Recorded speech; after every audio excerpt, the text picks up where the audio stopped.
For my study on a psychological disorder, I chose to watch 28 Days. It is a film about a woman named Gwen Cummings who has an alcohol dependency. She also uses narcotics, but I chose to do my study on the alcoholism. In the movie, Gwen starts out drinking heavily and partying with her boyfriend Jasper. After a night of heavy partying, Gwen wakes up and remembers that she was supposed to be a bridesmaid at her sister's wedding and rushes to get ready, drinking along the way. When she arrives, she continues to drink and eventually falls into her sister Lily's wedding cake. Lily makes a comment that Gwen makes it impossible to love her, and Gwen promises to replace the cake. She leaves the wedding chapel, steals the limo that was waiting for Lily, and crashes into a house while trying to call the cake store and drive drunk. She was sentenced to either 28 days of prison or 28 days of rehab. She chose rehab. At first, she didn't take the rehab seriously. She had her boyfriend Jasper smuggle her in a bottle of Vicodin after hers was confiscated, and generally didn't try to add anything to her rehab process. Jasper visits her and sneaks her out of rehab to go party with him, and when she returns drunk, she's told by her counselor that she's being kicked out of the program. She begs him not to send her to jail, but he doesn't have much of a choice.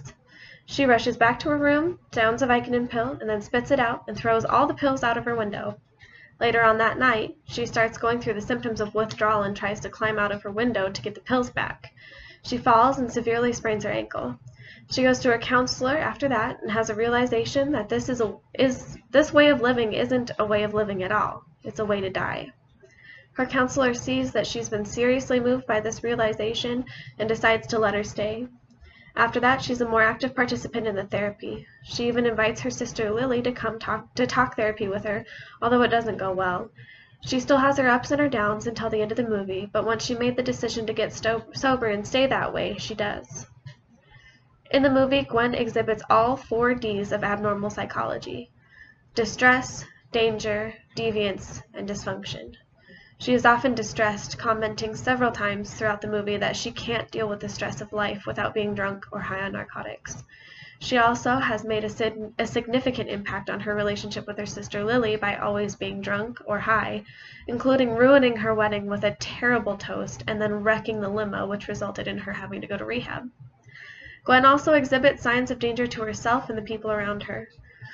Before she even went to her sister's wedding, we see her going home after a night of partying and accidentally setting some of her clothes on fire.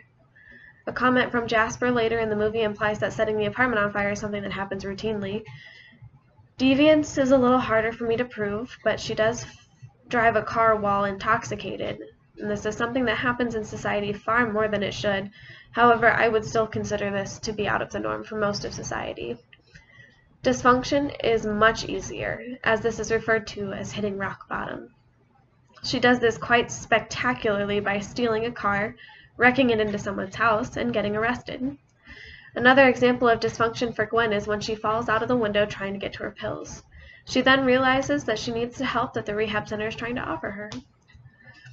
Gwen showed many signs and symptoms of alcohol abuse in the 28 days. She is shown many times in the initial part of rehab puking because her body is in withdrawal.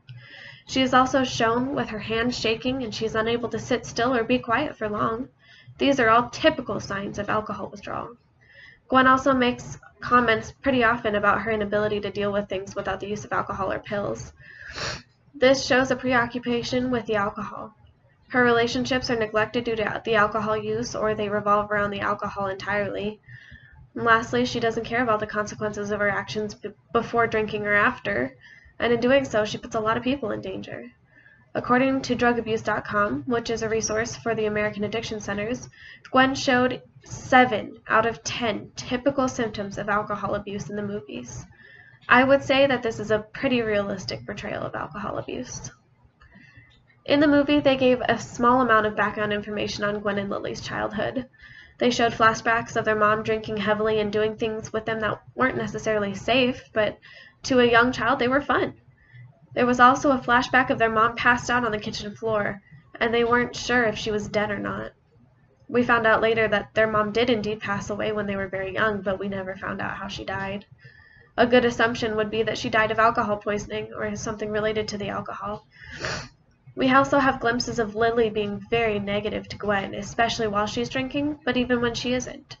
She would tell Gwen that it was impossible to love her, that she was a child with an overactive imagination, and generally being very negative toward her.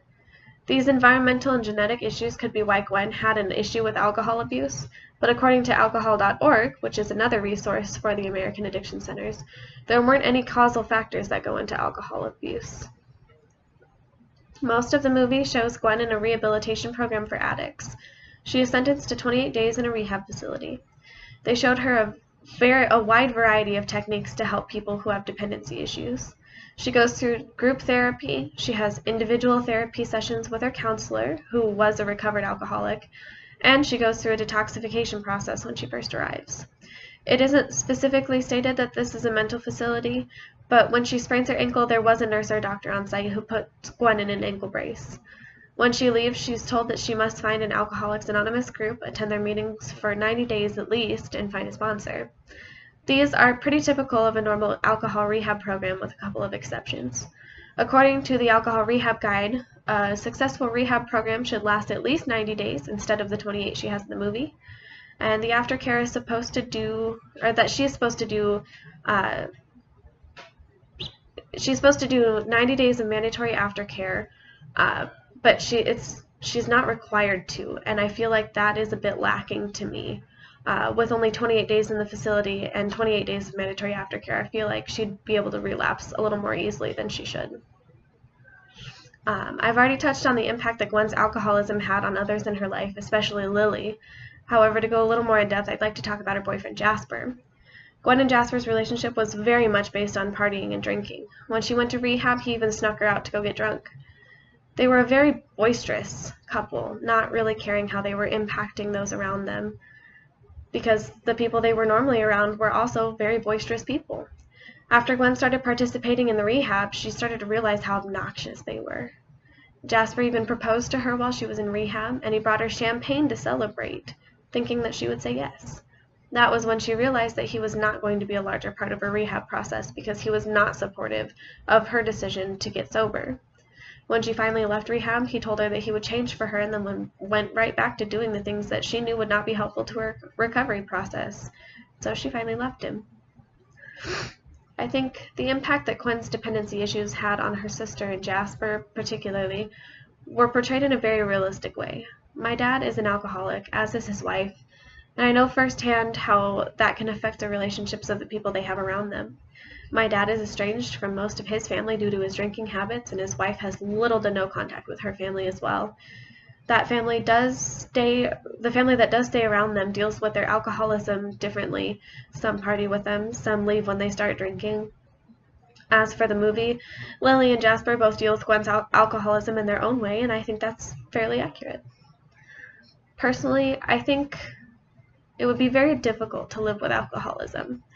I'm a very conscientious person, and I take careful consideration of those around me. Being an alcoholic would be incredibly painful for me. Having family members with this mental illness, though, I have done just about everything in my power to avoid having the same fate. To this day, I have never had enough alcohol in my system to be legally drunk, and even if I do have a drink or two, I will not touch the wheel of a vehicle. I've seen too many bad things to happen to fall prey to that mental illness. The movie itself was great. It had its sad parts, its funny parts, and all too true parts. I think as a representation of alcoholism, it was stark and accurate, and something that would be hard to produce in today's society of people who are easily offended. I'm very glad that this is out there, as it does shed light on what goes on behind the facade of alcoholism.